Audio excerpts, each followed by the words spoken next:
I'm living through the love winds.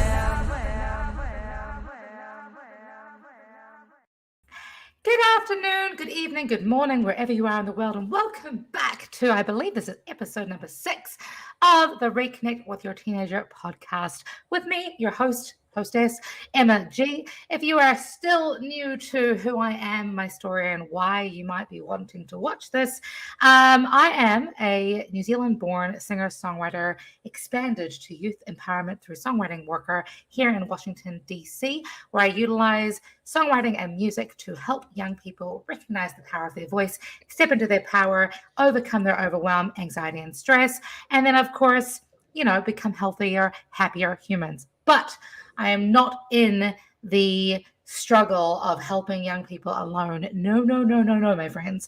There are a number of wonderful, unconventionally approaching youth workers, therapists, counselors, mentors, and coaches from around the world that I get to talk to on this Reconnected Teenager podcast. And today I'm thrilled to be joined all the way from Israel. It is 1:00 in the morning. You are the epitome of superhero in my eyes. Marjie Hadad, how are you today? How am I this morning? I'm very well, thank you very much. How are you today? Well, this evening I am doing well. It's funny. I was so my father was from Fiji, and I was talking to my niece last night at 1:00 Eastern Standard Time, and it was the afternoon for her. And I was like, I'm really tired. I'm going to go to bed. She's like, what are you talking about? It's only 5:00. And trying to explain to an 8-year-old what time zone changes mean was quite amusing for everybody involved. So I'm super pumped to hear your story, because your approach to youth empowerment work is very different. First of all, you work with a range of ages from toddlerhood all the way through to teenagers. How does that even make sense? That's such a wide age range. But furthermore, your background is actually in public relations. And as I understand it, you're taking your knowledge and schema from the PR world and really helping parents to, focus on their children and, I don't know, offspring in a way that's quite different to, I think, what normal people do. So tell me more about that. How did this all happen? How did you become doing what you do? Who am I? Who am I anyway? Am I my resume? Yes, we're here for the music. How to start off with music, right? How to start off with a Broadway show. That's from A Chorus Line, by the way, one of my favorite shows. Fantastic. So, yes, Emma, I've been in public relations, and I can't believe I'm dating myself, but for 30 years. And Not long at all. No, just a couple of minutes. And nearly 26 of them now, I have been PR parenting. And the truth of the matter is that I didn't know I was doing it while I was doing it until very recently, when I started writing the book, The Power of PR Parenting. Isn't that amazing? It was a crazy realization, because I had a conversation with my older daughter. I have 3 children, a son and 2 daughters. So the older one was telling me that, and this came as a surprise too. She said, Mom, you made mistakes, but overall, I think you got it right. I think you should write a book to help today's parents have an easier time at parenting based on your expertise and experience. And I thought, okay, well, first of all, thank you for telling me I did something right. And then when I looked back thinking, what did I do right? I understood that I had applied my professional skills to parenting, and it had worked out. And I knew it worked out because, one, my kids, like everybody else's, are great. I'm a mom, so of course I'm a little biased. But the truth of the matter is when I watch them problem solve, when I watch them approach different life challenges, they're using the public relations skills to do it. And that to me was absolutely incredible when I identified it. So I hope that the same strategies that worked for me that I had done naturally, because again, I didn't realize I was doing it while I was doing it, can help today's parent navigate some of the challenges, but also come up with fresh and exciting ways to inspire confidence. And Mm. one of those ways was incorporating music into just about everything that we had done. And that's why we're having this conversation today, because you and I have this as a common denominator, Yeah. inspiring teenagers and frankly, little kids. We Yeah. used to have dance parties all the time. I introduced my kids to every kind of music that I loved. And we would come home from the nursery school and the kindergarten, heck, even before they went to the nursery school. I would have them in my arms and we would dance around the living room. I love that. I love that. And it was really fun. So this is really fascinating for me because, as a musician, I've been a musician for almost as long as you've been doing PR work, and I think from a musical standpoint, often most musicians and singer-songwriters, etc., bands look at PR as this crazy kind of world that is so scary. Um, and yet here you are incorporating music and PR into parenting, which is another world that I think most people look at and think, oh, can't do that. So and then of course that led to you writing this new book of yours, which I think another most non-creative people or people who are who ascribe to the focus on one thing at a time, kind of, they think a book is way too much. um how did that all come to a head? Because obviously the saying is, well, the understanding, I think, is that you don't necessarily really know how to learn something. You haven't really learned something until you can teach it, and you've taken it one step further to write about it. So I'm curious how that whole process kind of culminated in the book side of things That's with a regards absolutely, to. yeah, it's a Yeah. fabulous question. And I can actually answer that very specifically. Okay, so we decided we were going to write a book and we were going to help parents today have an easier time at it using public relations strategies. But instead of just starting to tell stories and be kind of dry about the whole thing, I talked to a couple of, actually more than a couple of moms of varying age children. And I said, what do you want to know? Let me answer your questions in this book. And we talked, and that's how we came up with the 10 chapters. And it's ultimately stories, personal stories, professional stories of what I did and how I did it. And then there's an exercise in each chapter so that the reader can apply these lessons to their own circumstances, because we all come from different areas. It's not cookie cutter. It's not one size fits all in terms of the answers. Mhm. But what are universal are the questions. So we walk you through the process so that when you finish the chapter, you have an action plan. And I'll tell you a little secret. There is a free workbook that comes with the book. So at the end of each chapter, there's a QR code. Tap into that QR code, go to the workbook. That's my gift to you, because I didn't want you to just read it. I wanted you to do it if you feel Mm. like it. And you deep dive a little bit more into each of the exercises, which are expanded. And then you can print it off if you wish, and you have something tangible in your hand to practice with. I really wanted to pay it forward and to give something practical to today's parents and get them thinking through a PR lens, how to approach all sorts of different things, whether it's getting your child to give up their pacifier without major drama, or inspiring your child to try something new because you saw that they have some sort of a talent for it, or performance skills or presentation skills. That's the fun stuff. Mm. And Mm. then the other thing that we go into are some of the more serious things like prejudice and how to deal with bullying and the violence that's going on today. Of course. So we cover and health crises. So we cover a pretty wide range of issues. And Emma, this is the easiest read you're ever going to have because this book is written conversationally.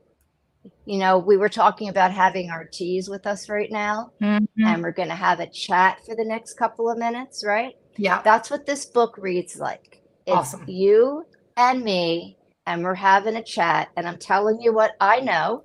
My hindsight is 2020. You know that saying, if I knew then what I know now? Okay, I'm documenting it for you. Yeah. And it's funny that you said the hindsight is 2020. I feel like the year 2020 has changed everybody. So that saying just kind of hits different these days. But yeah. I'm also like, I mean, I love that you go from, you know, the pacifier stage all the way through to prejudice and bullying. I think that's so beautiful because I think a lot of books tend to kind of be very niche, like, you know, teen years or, but you know, the toddler years, and you've gone all the way through, really ascribing your expertise as a PR person, PR agent, into the whole parenting methodologies. Can you break down for those who are watching the replay or listening on Apple, iTunes, or whatever? What is PR and how does that even relate to parenting? That they seem like chalk and cheese to, I think, a lot of people. Chalk and cheese, that's great. I would say ultimately it's communication skills. And in public relations, a lot of what we do is we prepare our clients for some sort of interview or presentation or event. And the more we know about what's going on, the better we can prepare our clients and the better the net result will be. Of course. So those are the kind of skills I would encourage to bring home. So if we prepare our clients, why wouldn't we prepare our kids, whether it's for school, an extracurricular activity, for a party, or a nightclub when they get older, or a trip with or without you? I mean, the list is endless. But if you run through all of those preparation questions, then you have a plan for the expected and for the unexpected. Now, when you say, what is the unexpected? Well, you can guess what could happen. And if you didn't guess right, at least there's a plan in place so that your child has a starting point of kind of what to do. So that's how PR on the big picture is applied. And we drill down into all sorts of different things in the book along the way. Now, you mentioned toddler to teen. The earliest story is of me dropping my 6-month-old baby off to the nursery and how I dealt with the separation anxiety. Of course. I used a technique that I used at the office for client interviews. Oh, okay. You'll have to read the book to find out.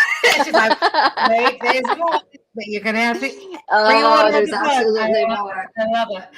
And it takes you all the way up to my children getting into higher education and everything in between. So the stories are actually they're not in chronological order. Okay. They're told according to the relevance of that particular chapter. Okay, that makes sense. So, I mean, because I mean, my happy place is working with. I love kids of all ages, obviously. I mean, not obviously, not everybody does, but my happy place really is working with teenagers. And I feel as if there's a lot of, especially after the last few years, there's been a lot of disconnect with how we're really showing up for our young people, especially with the advent of technology, social media, et cetera, et cetera. I'm curious because you have made mention about the prejudices that you cover in the book, Right. and bullying and whatnot. And you're based in Israel, which is a very different country to where my father was from, Fiji, which is a very different country from America, where we live, and so forth. How much do you touch on the cross culturalism between the States, Israel, or any other country, that a reader might access your book or want to work with you to learn more about how to apply PR techniques and skills to their parenting journey? We are a multicultural, dual citizen family, American and Israeli. And I'm from the United States, Mm-hmm. and my husband's family is from Morocco and from Tunis. Oh, So wow. we've got lots of multicultural themes going on in this house. I love And that. one of the ways that we approached being part of the solution rather than the problem of prejudice was to introduce our children to all different types of people from different backgrounds, from different countries, from different cultures, from different religions. I love So that. the exposure for them helped them to understand that it's wonderful to be part of the community that they come from, to have pride and to hold self-esteem. But there's also another way of doing things. And we need to be respectful and understand that they're not better or worse, they're just different. And everybody brings something special to the table. And that's what makes the stew the best that it can be. And my children until this day can walk into any type of crowd and feel comfortable. And if they see somebody different, they don't identify them as different. They just identify them as another human being, and they want to learn about them. Mm-hmm. I love that. I love that 1010%. I'm such a big advocate for, both allowing young people specifically, although a lot of older people could probably do with the same sort of adversity, but exposing young people to different situations and adverse situations so that they can flex those muscles and work those muscles when it comes to learning about themselves and learning about how they can show up and celebrate one another and celebrate the uniqueness and diversity. I've always said that diversity is a superpower. I love that. So I want to go back a little bit. Let's go back 30 years, say, because we're coming up to your Okay. let's go time warping. Okay. So you started your career in PR working for the Israeli consulate in Boston, Yes. Massachusetts. I've been to Boston twice now. That place is very cold. Yes, it is. I, Yes, it is. very different to Israel, I'm sure, in terms of Not climate. necessarily. Oh, Not really? necessarily. Oh, I live in okay. I live outside of Jerusalem, Okay. So it gets cold. and it gets really cold. I mean, we Yeah. have snow here. Mhm. Yeah. Do you have the fishing rods on the what are they called? The water extinguishers on the side of the road. My first time in Boston, and they looked like fishing rods that were on the water extinguishers on the side of the road. I was like, what is going on here? And I was told that if a fire broke out, they needed to know where the water mains were so that they could access them, so that they would put the Emma, that's somebody else's department. I have no idea. Well, shoot. Okay, fine. Well, my question though is, okay, so you started I started my public relations career in as the Boston, media Massachusetts. liaison at the Israeli consulate. Correct. Yeah, yeah, and that transformed you into moving to Israel, and now you're doing all kinds of PR stuff for your own business. With regards to, I mean, how was that adjustment for your children weren't born yet at that point, were they? No, ma'am. No. My Okay. children were born in Israel, Okay. and I was able to pass my citizenship forward to them. So Fantastic. they're all American citizens, Hmm. and they grew up half in America and half in Israel. Right. Plus, they've traveled to other countries throughout the world as well. My daughter is actually in medical school right now, and she's studying in a country in Europe. Oh, fantastic. Fantastic. So that really is like you're really walking the walk, not just talking the talk, giving your children as much adverse and diverse experiences as possible. How has that played into your like your own work-life balance? When I'm at work, or any look, I'm always at work. When are we not at work? I Hashtag mean, relatable. seriously, look, in public relations, you do your best to be available to your clients whenever they need you. Hmm. Now, I might be at work and I might get a call from my child. Mm. So I always try to be available to my child as well Hmm. whenever they need me. And that's Hmm. how I've been able to create the work family balance. Hmm. Just prioritizing according to the moment. And if somebody really needs you, to make sure that you're available for them. And more times than not, you're able to do that. Mm. I love On that. occasion, you might have to ask somebody to pause and just wait a moment, even if it's inconvenient. But even just a couple of weeks ago, I was in the middle of an interview with a client and a journalist, and I saw that I got a call from one of my children, and I understood from who it was that I had better pick up. So I excused myself, walked out of the room. They could live without me for 30 seconds. They were doing just fine. The client was telling a beautiful story. The journalist was loving it. Everything was fine.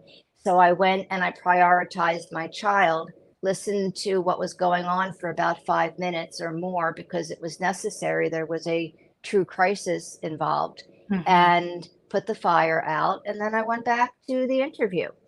So that was a total balance. The key is to keeping your calm and not freaking out. Mm. Just roll with it, prioritize, deal with the issue at hand. And if you're with the kids, and depending on the age, and things are crazy at home and your client calls, then we're all pretty good at tuning out the noise when we have to, and Mm. just focus on your client and find out what the urgency is and help your client with what they need at that particular moment, and defer what can be deferred. Again, it's management, it's Mm. activity management, but calmly. If you Mm. take time to freak out, then you're not solving anybody's problem. You're just Mm. creating more. So, with calm and focus, do your thing. I love that. I love that. So is that the kind of stuff that you cover in the upcoming program that you are launching, I believe in April? Yes, in the program that begins in on May 24th. It's going to be every Wednesday for 5 weeks for 2 hours each week. Hmm. And it's called the PR Parenting Program, and there are all sorts of different benefits. But at the core of it, we're going to deep dive into each of the strategies that are taught within the book. And we're going to workshop specific questions from the parents and go through the workbook together, so that you don't have to do it alone. If you want to do it alone, you can. But if you want support and you would like me to be a part of your world for that amount of time, then I would be glad to coach you and help you through the good, the bad, and everything in between, and help you work things out so that you have a real action plan in your hand. I'm there for you. The bottom line is I'm trying to be available, and not just with the book and the workbook, but personally available as well, so that we can have a conversation and do it together. Awesome. Awesome. And you've got a scholarship available that you're drawing Yes, on March 12th, which is National Working Moms Day or that is Working Mother's correct. Day. Is Right. that I National wanted, Mother's Day, Working Mother's Day in Israel or here in the States? it's in the States. I Okay. wanted to, I wanted to honor National Working Moms Day and give a present to one of the wonderful moms out there. So whoever applies, and it's the enrollment's limited to 10 people, Mhm. maximum 15. So Okay. whoever applies early will be part of this drawing, and that person, whoever wins a full scholarship to the program. Amazing. super, super exciting. And I And there's love all what you're, sorts of benefits. If you go to the website page, you can see all the things that are included. I'm just giving you big picture stuff, but if you look into all the details, it's really, really fun. awesome. And that's available on your website. If you go to the PR for Life, PR for life, and click on the program. So do you have to read the book before, because the book's not out yet? When does the book come The out? book, okay, so the book will launch officially on April 4th. Oh, fantastic. And there's Kindle and there's paperback and there's hardcover. And well, yes, reading the book is the prerequisite for participating in the program because we're going to be teaching the book. But the timing of when you read the book is obviously up to you. So you can read the book in advance or you can read it during the program, whatever you prefer. Okay. This is about helping, not creating more work for you. So you do it whenever you want. But I can tell you that my kids read the book in an afternoon. So it's a really quick read because it's fun and it's conversational. And I do believe you might even giggle along the way. I'm a little sarcastic, and that comes out in my writing in the book as well. I am fluent in sarcasm. I think it's a New Zealand trait. One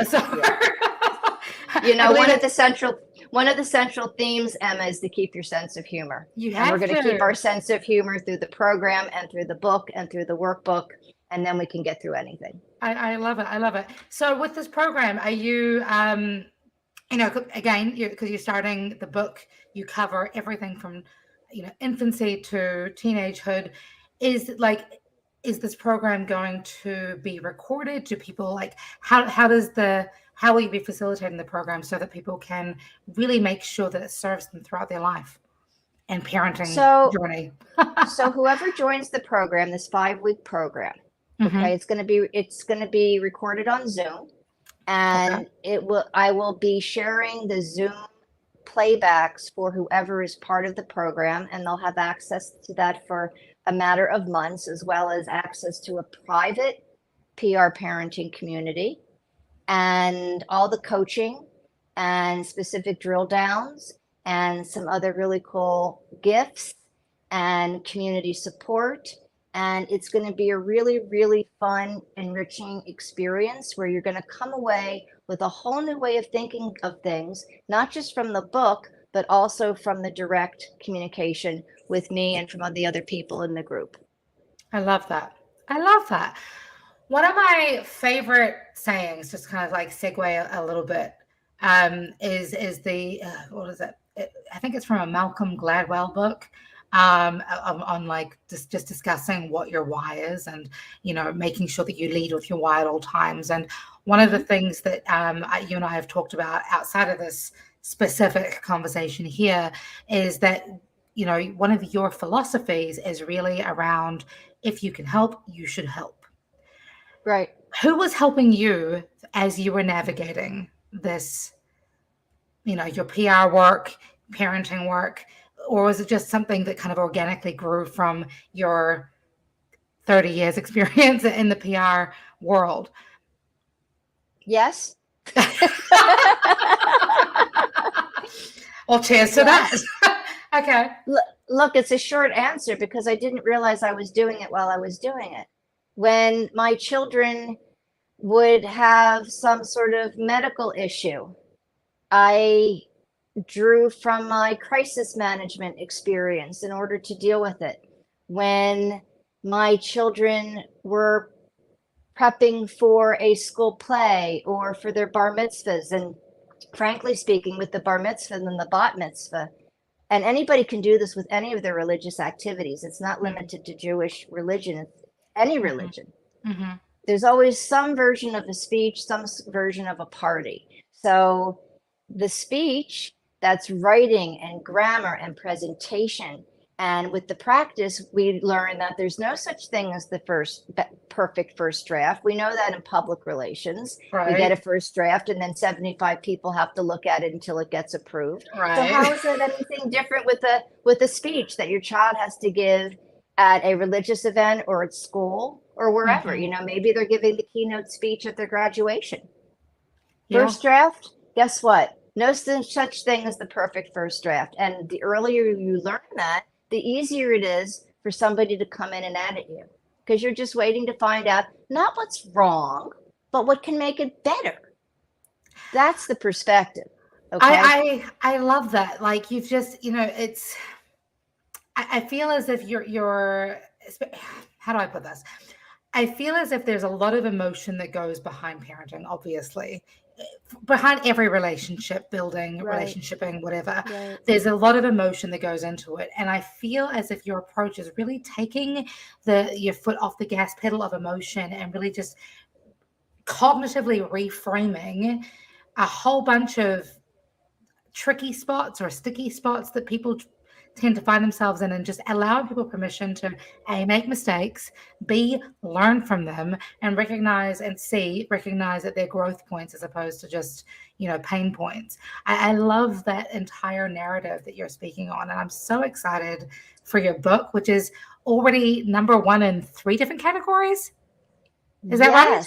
Yes, it has been number one. It fluctuates, but yes, Of it's course. been since it went on pre-order a week ago, less than a week ago, and it's been number one multiple times in child discipline, family activities, and family health. And all of these subjects are actually covered in the book. What's interesting, Emma, is that lots of different people have read it until now. Mm-hmm. And everyone has taken something different from it. Originally, to be honest with you, this was a love letter from me to today's mom. Okay. But then some dads read it and said, well, we want to get in on it because this speaks to us.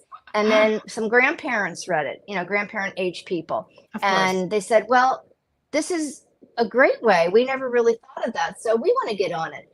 And then teachers who had been in the business for decades said, wow, this is a completely new approach. I never really thought about doing it this way instead of that way. Go figure. So it's really speaking to anybody who comes into contact with children, whether they are their own or whether it's some other peripheral relationship, because ultimately we are all having an impact on the kids. Okay. A kind word versus a nasty word, it makes a difference because they hold on to it. Just like we held on to what our parents and our teachers and our guidance counselors said to us, it's no different today. So we all need to give an extra thought to what we are sharing with the kids and how we're sharing it. And we have an enormous amount of power and we need to use it wisely. Amen. With great power comes great responsibility. I feel you. And even with the music. Yeah. And even with the music. Yeah, I mean, of course. Like I was telling you earlier, I was chilling out one of my CEOs today before they were about to practice a presentation. And one of the things we do is we play whatever the choice music is of the CEO. And his choice was James Brown. And this rock out it always makes all the difference for the CEO. They go from monotone to animated and fun and interesting and storytelling rather than just sounding like a robot. And it's the same thing with the kids. If they had a test at school, we would definitely put on music in the car and jam out before they went into the test so they were in a good mood before they took their test. Or if they had a presentation. And my kids were also the entertainment at their bar mitzvah and bat mitzvahs. My daughter sang, she gave a concert. My son did a hip hop performance and breakdance. And my youngest daughter also did hip hop. So music has been a central theme and component of just about everything we do in this house. And my son actually writes songs. He taught himself how to play the guitar. Awesome. So parents out there, something very important. You don't always have to pay money for an instructor. I mean, it's nice if you can, but it's not a prerequisite. My son learned how to play the guitar on YouTube. Of course, that I've been saying that for I don't even know how long. People have been asking me to teach their children to play guitar. I'm like, I'm not the world's greatest guitarist. I'm a songwriter. That's why I do youth empowerment through songwriting. But if you want to learn a guitar, YouTube is such a great resource. It's beautiful. And, to your story about the CEO, obviously James Brown, there's nothing that compares.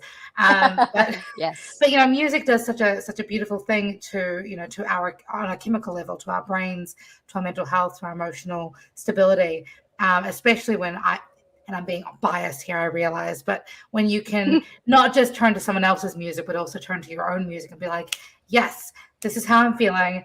This is watch out world. Here we are. That's brilliant. That's brilliant. So I'm curious, does this mean that you are going to do an audio book and have, your own theme song as part of the audiobook version of your book? Let's take this in two parts. Yes, Okay. to the audiobook. Okay. I'm told I'm supposed to do that in the summer. Okay. Cool. Something like that, a few months after the book comes out. Listen, to be frank with you, this is my first rodeo. So I'm learning from my publishers, Muse Literary, which is run by Sarah Cannell and Patricia Fors, two amazing, amazing women. And Wonderful. whatever they tell me to do, I do. So yes, audiobook is in the future. And I love the concept of incorporating a music component. So I'm going to bring that up. Thank you for that idea. I'm here to help. If there's anything I can do to help, let me know. I'm all about, helping people through music. I love that. Let's collaborate, Emma. Maybe you'll this. help me write something. We do something special. I would love that. I would love that. Thank you so much for your time, Marjie. I really appreciate you staying awake for me. I know it's super late over there in Israel, 1:00 in the morning or 2:00 now. Oh, you're an angel in human form. Thank you for sharing your light, sharing your magic, sharing your message. For everybody who is watching, please check out Marjie Hadad. Her website here is, well, actually, first of all, her Instagram is Marjie Hadad. Obviously, MarjieHadad on Instagram. Her website, where you can pre-order the book, is pr4.life. That is also where you can register and find out more about the program that will be giving out a free scholarship, a full scholarship, on National Working Moms Day. So I'm really excited for everything you're doing. Thank you so much. Is there anything else you want to share before we take our leave? I would like to wish you a congratulations on your engagement. I am thrilled for you and wishing you every happiness and lots of years together of good health. And if you become a parent someday, let's keep in touch, and I want to hear how it's going. Well, I need to get a copy of this book anyways because of my history as a youth worker. So I appreciate you. Thank you so much. I'm very excited to, love is a good thing. I love love. Love is in the air. Oh, go ahead, Marjie. Don't get me going. I could sing for hours. It's my favorite thing to do, whether people like to listen to me or not. This is how we do it. I love it. I love it. I love it. Thank you so much. Thank you to everybody who's been watching. We really appreciate your time.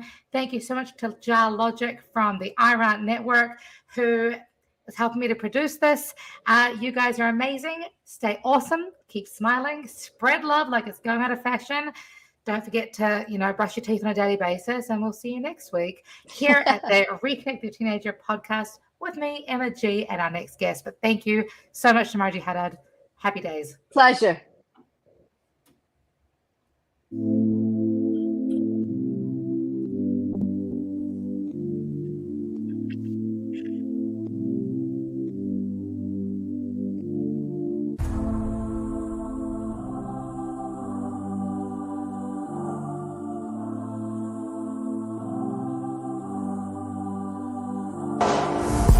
Breaking in my headspace, I'm trying to get my feelings straight.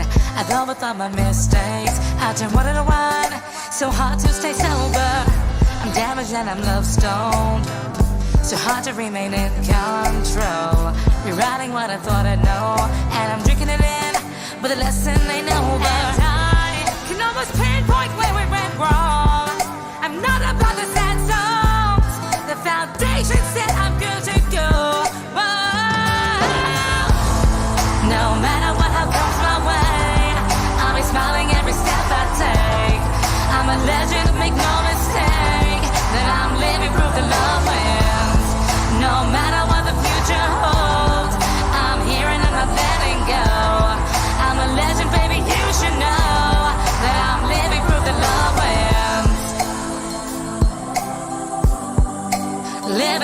the love winds. It's strange who I used to be, but I'm not going down quietly. I know I create my destiny. When it's bright as light, the evergreen knows it. I left behind the what if.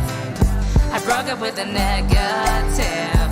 I'm flirting with abundance, and I'm drinking it in. My purpose is magic. I can almost pinpoint when my love began. I'm so glad that I know who I am, 'cause I'm the woman, I'm not the man. Whoa. No matter what comes my way, I'll be loving every step I take. I'm a legend, make no mistake. I'm living proof that love wins. No matter what the future holds, I'll be here and I'm not letting go. I'm a legend, baby, you should know. I'm living proof that love wins. I'm living proof that love wins.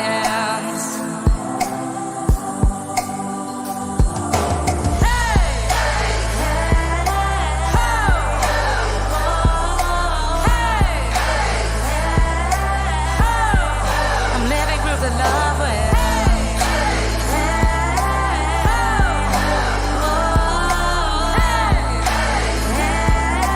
I'm living proof that love wins. No matter what comes my way, I'll be dancing every step I take. I'm a legend, make no mistake. I'm living proof that love wins. No matter what the future holds, I'll be here and I'm not letting go. I'm a legend, baby, you should know that I'm living proof that love wins. I'm living proof that love wins. I'm living proof that love wins.